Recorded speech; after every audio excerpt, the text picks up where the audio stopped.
Usually when we talk about finding joy, we treat it like a sugar rush. Right, yeah, you get a promotion or you buy a new car. Exactly. You get that quick hit of dopamine and it feels great right up until the crash comes. Welcome to the deep dive, by the way. Today we're looking at a bilingual text of an ancient poem, Psalm 92, alongside a modern devotional note from April 9, 2026. And both of these sources essentially argue that our modern concept of joy is basically built to fail.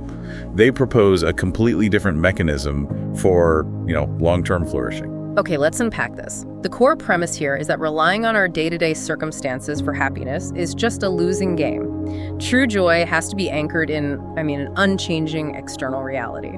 Yeah, and the devotional actually grounds this concept by looking at human relationships first. It points out that the people who bring us the deepest joy, like a mother or a devoted partner, are the ones who offer unconditional respect and comfort. Right, and forgiveness when we inevitably mess up. Exactly. It is a baseline of stability. Yeah. The text uses that psychological safety to introduce what the psalmist views as the ultimate stabilizing force, which is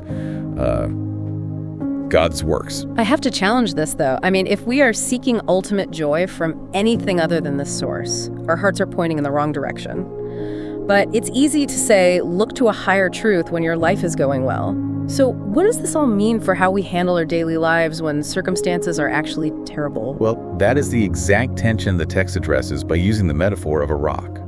Psychologically speaking, when you are in a crisis, your internal world is just chaotic. Oh, absolutely. Everything feels completely out of control. Right. And if your joy is tied to your circumstances, you're just riding that chaos. The mechanism here is cognitive anchoring. The psalmist asserts that the Lord is an upright rock, like an immovable external reality. Oh, I see. By focusing on something entirely outside of your fluctuating circumstances, you create this sort of psychological buffer. Precisely. It allows you to bypass temporary hardships. So it's about finding a fixed point on the horizon so you don't get seasick from the waves of daily life.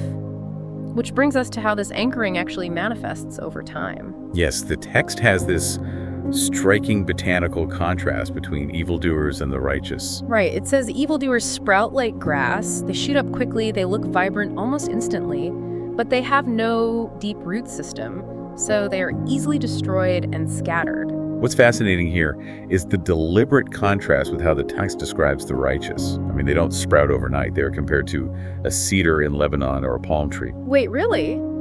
A cedar? Yeah, a cedar takes decades to mature, but its root system can split boulders.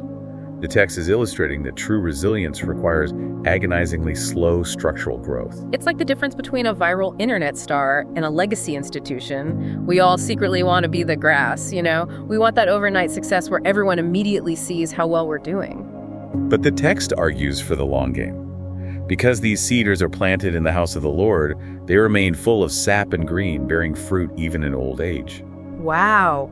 They outlast the quick sprouting grass by centuries because they aren't dependent on a single season of rain. Which brings up the functional mechanics of all this. The difference between the grass and the cedar isn't just time, it's that root depth. And you don't just magically wake up one day with a cedar-level foundation. So how exactly does a person stay planted to achieve this cedar-like longevity? What stops you from getting washed away?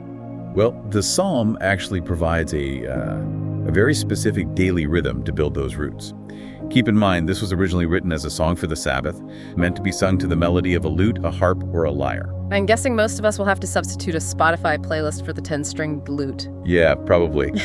But the practical instruction is to declare steadfast love in the morning and faithfulness at night. Structurally, bookending your day like that serves a real psychological purpose, doesn't it? It absolutely frames your consciousness. By declaring steadfast love in the morning, you set an intention of security before facing the day's chaos. And by declaring faithfulness at night, you reflect on stability before sleep. So the modern devotional note poses this as a direct challenge for you, the reader, right?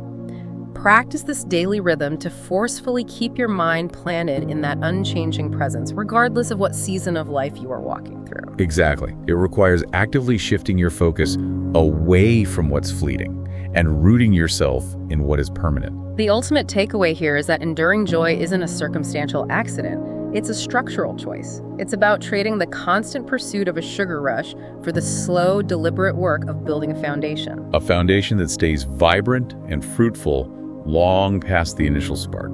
So here is a final provocative thought for you to mull over today. Take a moment to look at the successes and the sources of joy in your life right now. Are they just quick sprouting grass that will soon fade at the first sign of a drought? Or are you putting in the daily work to grow the deep roots of a cedar that will keep you full of sap for a lifetime?